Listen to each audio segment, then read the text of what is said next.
Okay, so in the previous videos, I've managed to show how you can get cos, sine and tan of multiple angles in terms of powers of sine, cos and tan. But you can also go the other way using De'Moivres Theorem, so we can find an expression for powers of sine and cos in terms of multiple angles. So back to our original statement, our definition of our general complex number with modulus 1, which we're defining as z. So z equals cos theta plus I sine theta, just as before. And using De'Moivres Theorem, we get z to the minus 1. That would be cos of minus theta plus I times sine of minus theta, using De'Moivres Theorem.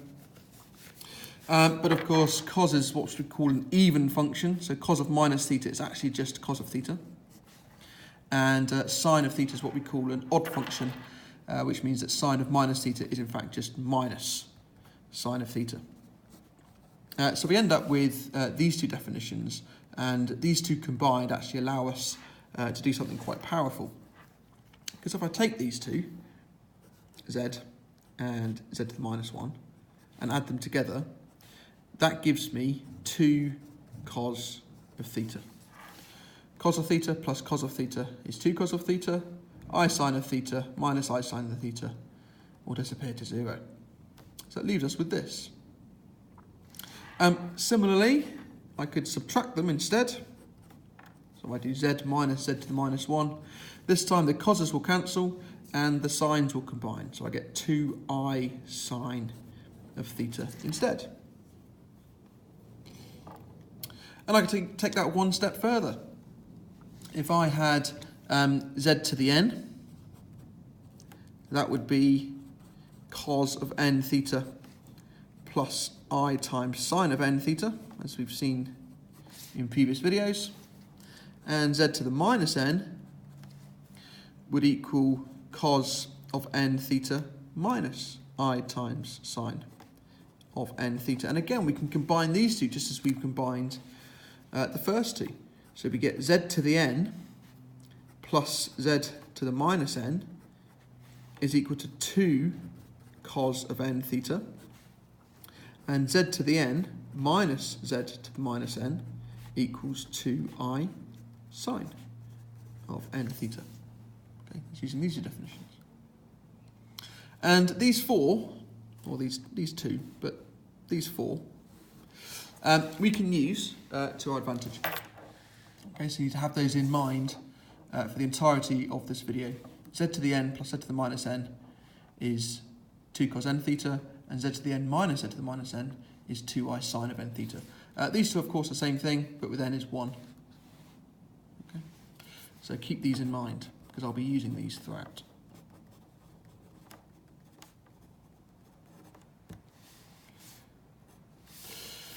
Okay, so this video we're going to focus on sine. So what I'm going to do is I'm going to take this sine one here, z minus z to the minus 1, and I'm going to raise it to a power. So z minus z to the minus 1, and we're going to raise it to the power 3 to start with. And we're going to apply this in two different ways. So the first way I'm going to do it is I'm going to sub this definition here for z minus z to the minus 1 in there, and then cube everything. And then I'm also going to use the binomial expansion on this, and then we'll simplify some terms using this theory, and then we can equate the two together. So using the definition of z minus z to the minus 1, this is going to be 2I sine of theta cubed. 2 cubed is 8. I cubed is minus I. And sine cubed is just sine cubed. Okay, so that's what we get when we use this definition and then cube it. Or we could use a binomial expansion on this bracket as it is, and we'll end up with z cubed minus 3z plus 3z to the minus 1 minus z to the minus 3. Okay, so it's a binomial expansion. and then I can combine the terms. There's always going to be a symmetry to this. In this case, we get a z cubed minus a z to the minus 3. Okay, it's the first and the last term. And then in the middle here, I've got a z minus z to the minus 1 times by minus 3. Okay, so I've taken the minus 3 out of these two terms to leave me with z minus z to the minus 1. And now what I'm going to do here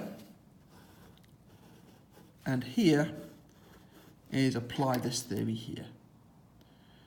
So z to the n minus z to the minus n, which is what we have with n is 3. So we're going to write that as 2i sine 3 theta. And here, again, it's the same thing as that, but with n is 1.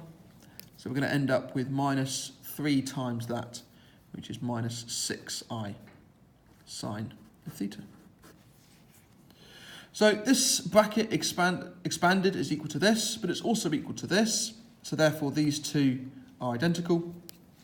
So this implies then that minus 8i sine cubed of theta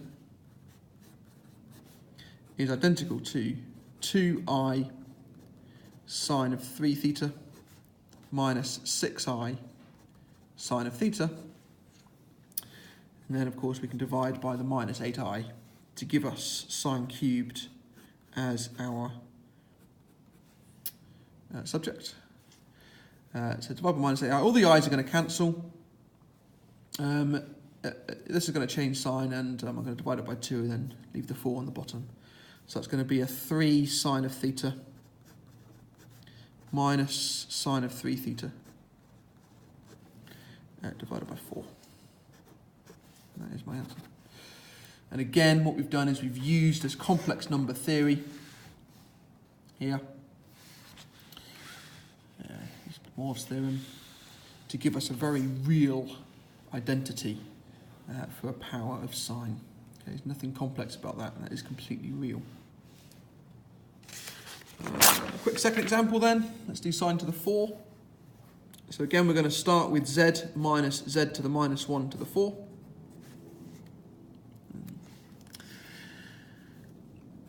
That is going to be equal to 2i sine of theta to the 4. I to the 4 is just 1, so we can ignore that. 2 to the 4 is 16, and then that's going to be sine to the 4 of theta. Okay, so that's using our substitution. Using the binomial expansion, we'll end up with z to the 4 minus 4z squared plus 6 minus 4z to the minus 2 plus z to the minus 4. Okay, so it's binomially expanding this bracket. And then again we can combine the terms. So z to the 4 plus z to the minus 4. That's using the first and the last term. Take the minus 4 out. So that's going to be z squared plus z to the minus 2. Okay, that's the second and penultimate term. And then the 6 is just left by itself this time. But that's fine, because it's already real. Going back to our theory that we had earlier, this time we have pluses, so z to the 4 plus z to the minus 4, z squared plus z to the minus 2. So we are going to be using this one, so we can replace it with 2 cos n theta. So that becomes 2 cos 4 theta. That becomes 2 cos 2 theta times the minus 4 minus 8. And then the 6 is just left. So using the binomial expansion on this, we get to this. Using the substitution, we got to this. Therefore, these must be identical. So this implies that 16 sine to the 4 of theta is identical to 2 cos 4 theta minus 8 cos of 2 theta plus 6, and then divide by 16. Sine to the 4 of theta is identical to cos of 4 theta minus 4 cos of 2 theta plus 3 all over 8. That is sine to the 4. Notice that sine to the 4 has come out as coses and a constant, whereas sine cubed came out as sines. In general, if your power is odd, so 3 here, 3, 5, 7, 9, 11, etc., then this will come out to be sines on the top. And if your power is even, like we have here, so 2, 4, 6, 8, and so on, then you'll have causes on top and a constant.